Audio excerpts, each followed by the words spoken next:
5월 30일 금요일 빌립보서 4장 1절로 9절 주 안에 서라입니다.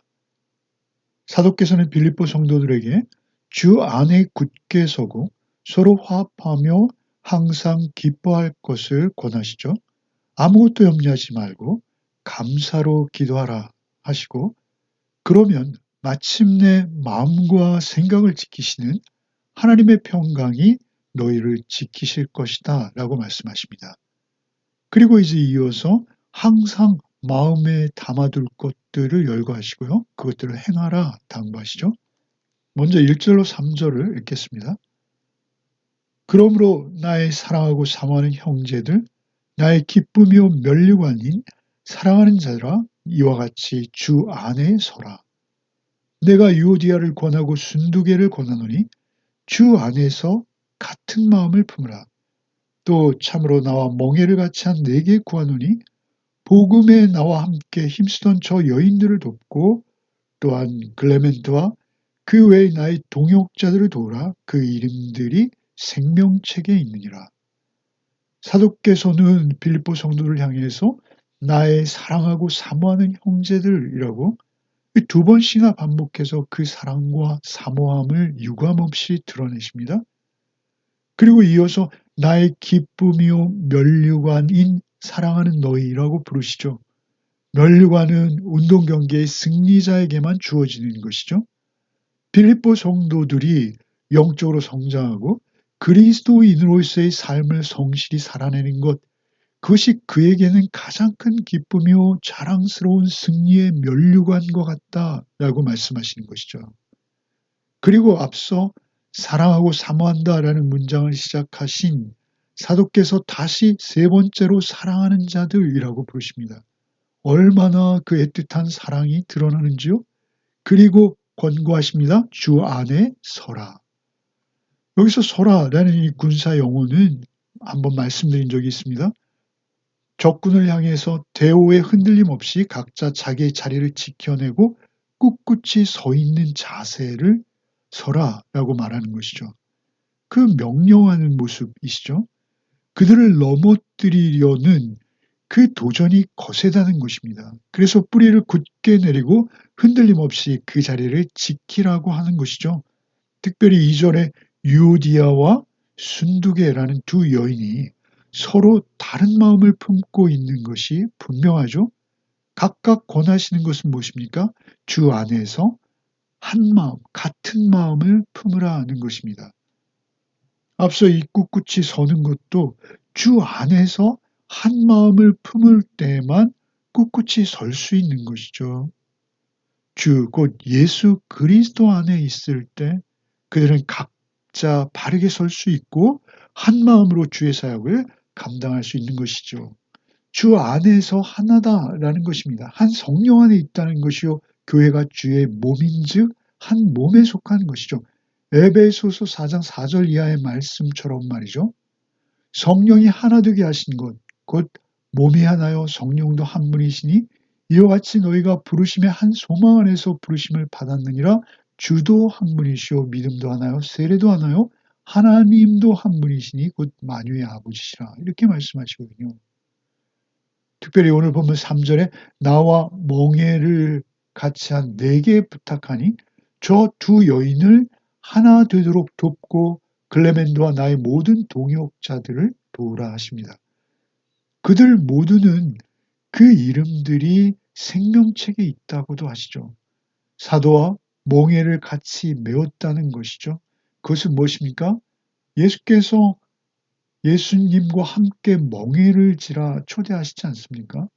그러니까 그들은 각각 주님과 함께 멍에를 맨 것입니다. 그렇기에 그 동역하는 자라면 그도 역시 사도와 함께 주 안에서 한 멍에를 메고 있는 것이죠. 우리 모두가 동역자다 강조하시는 것입니다.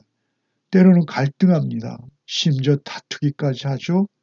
각자 마음이 나누고 찢어집니다. 그러나 그리스도를 향한 열심으로 인해서 그러한 현상들이 나타났다면 그것은 돌이킬 수 있고 돌이켜야 하는 것입니다. 모두의 이름은 하나님의 생명책, 곧 구원받은 하나님 나라의 백성으로 그 이름이 명부에 올라갔다는 것입니다. 당시 로마 시민들, 그들을 관리하는 특별한 명부가 있었다 하죠. 로마 시민들의 명단을 적은 책입니다.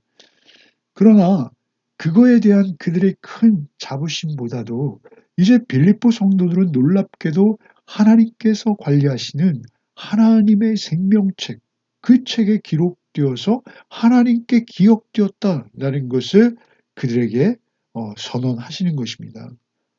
우리의 이름은 세상에서는 알아주지 않을 수 있습니다. 세상에서는 아주 작고 초라한 그런 이름입니다.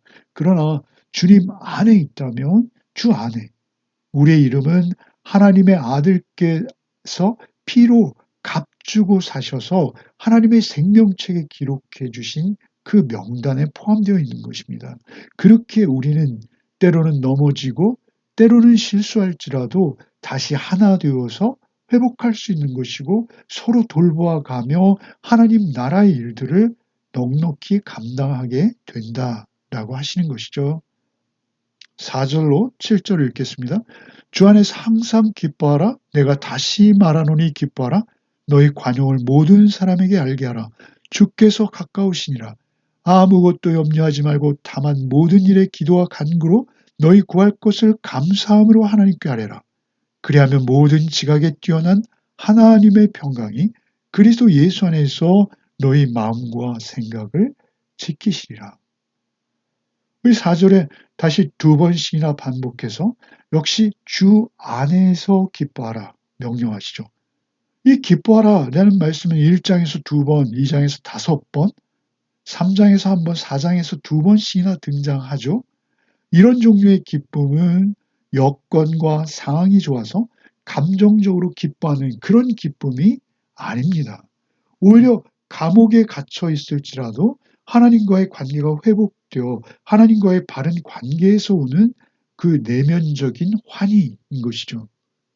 현재 사도께서는 답답한 상황이죠. 감옥입니다. 생사 여부도 불투명합니다.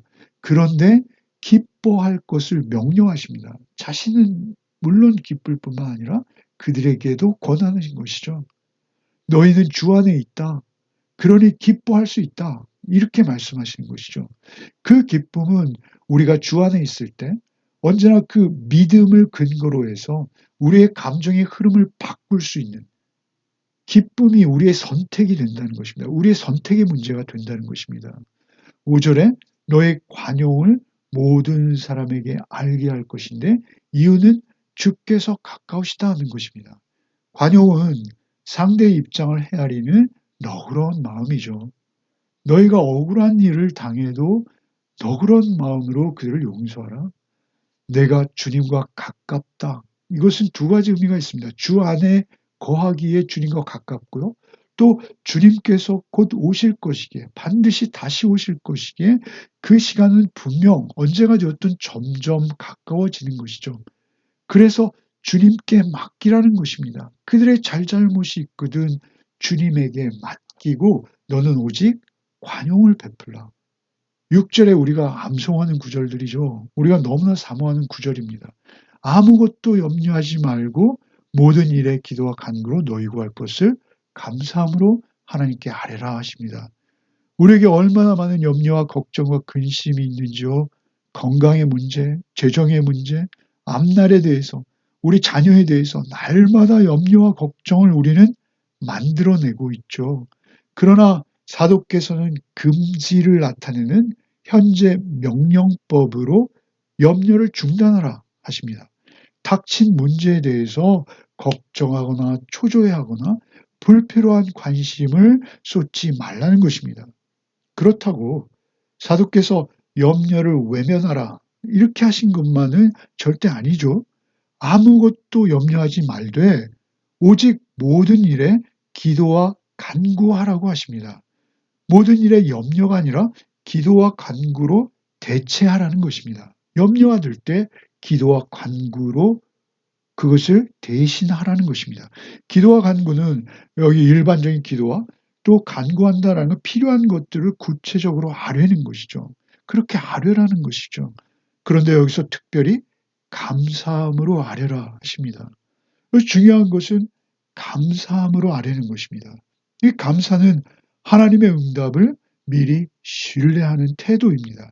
결국 하나님께서 우리의 기도를 들으실 뿐 아니라 우리를 우리보다 잘 아시는 하나님께서 모든 것을 아시고 최선으로 인도하실 것을 믿기에 감사할 수 있는 것이죠. 감사함으로 아뢰는 것이죠. 감사는 응답받은 후에 드리는 것이 아니라 하나님의 선하심을 믿는 믿음으로 드리는 것이요. 하나님을 신뢰함으로 감사로 기도할 때 우리의 시선은 염려로부터 돌려져서 그 문제 너머에 계신 하나님을 바라보게 된다라는 것입니다.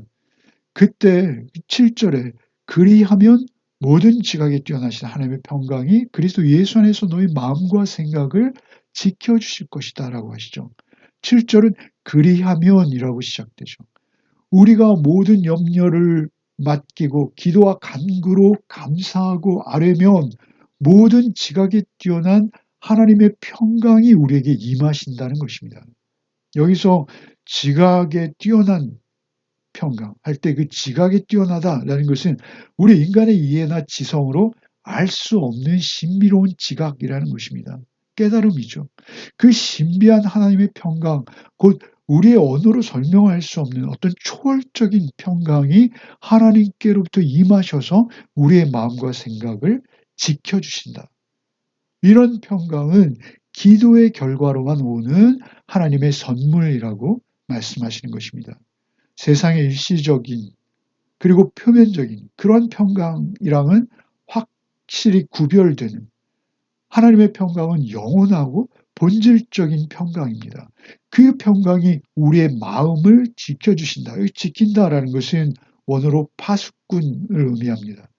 그 믿음으로 감사로 기도하는 자의 마음, 모든 염려를 기도로 승화시키고 그 건너편에 우리의 기도를 들으시는 하나님을 바라볼 때 우리의 모든 근심과 실망으로부터 우리를 지켜주시고 파수꾼을 세워주시고 그 모든 지각에 뛰어난 신비로운 평강으로 그리스도 예수 안에서 우리를 지키신다 하시죠.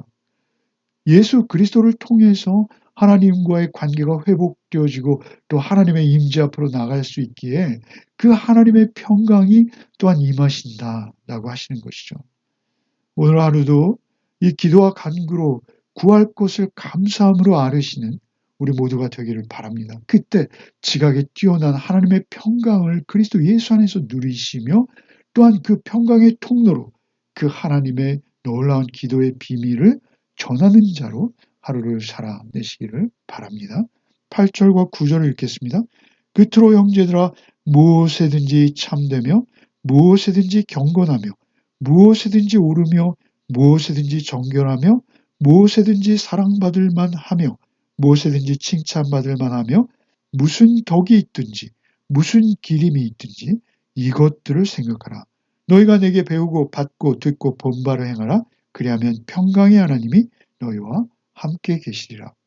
8절에서는 경건, 참됨, 오름, 정결, 또 사랑스럽고 명예롭고 덕스럽고 칭찬받을 만한 그러한 것들을 생각하라 하십니다. 이 하나하나의 덕목이 하나님의 성품으로부터 오는 것입니다. 그 9절에 너희는 내게 배우고 듣고 본 바를 행하라고도 하시죠.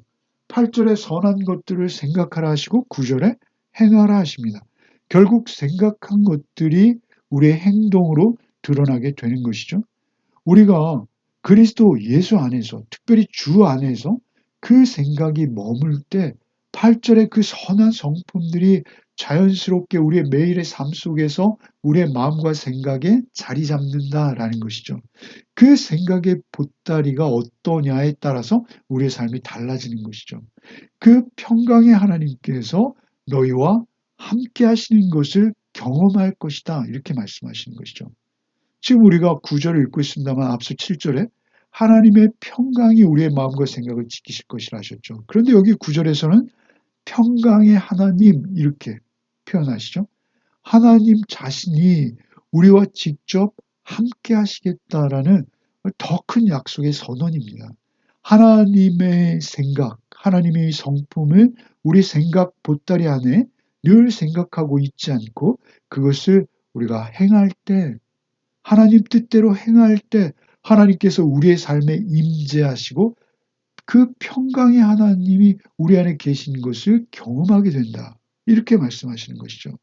우리의 생각과 행동, 결국 우리의 마음을 지키시는 분은 평강의 하나님 그분 자신이라는 것입니다. 오늘도 오직 그 평강의 하나님을 우리의 삶 속에서 경험하고 누리시는 복된 하루가 되시기를 바랍니다. 기도하겠습니다. 오늘도 주 안에 굳건히 서기를 원합니다. 우리의 생각과 마음을 불안과 모든 염려로부터 지켜주시옵소서. 오직 오늘 하루도 감사로 기도하며 하나님의 평강을 누리게 하여 주시옵소서. 사랑으로 하나 되어 기쁨과 간용으로 주님 우리 안에 계심을 드러내는 하루가 되게 하여 주시옵소서. 예수 그리스도 이름 받들어 기도하옵나이다. 아멘.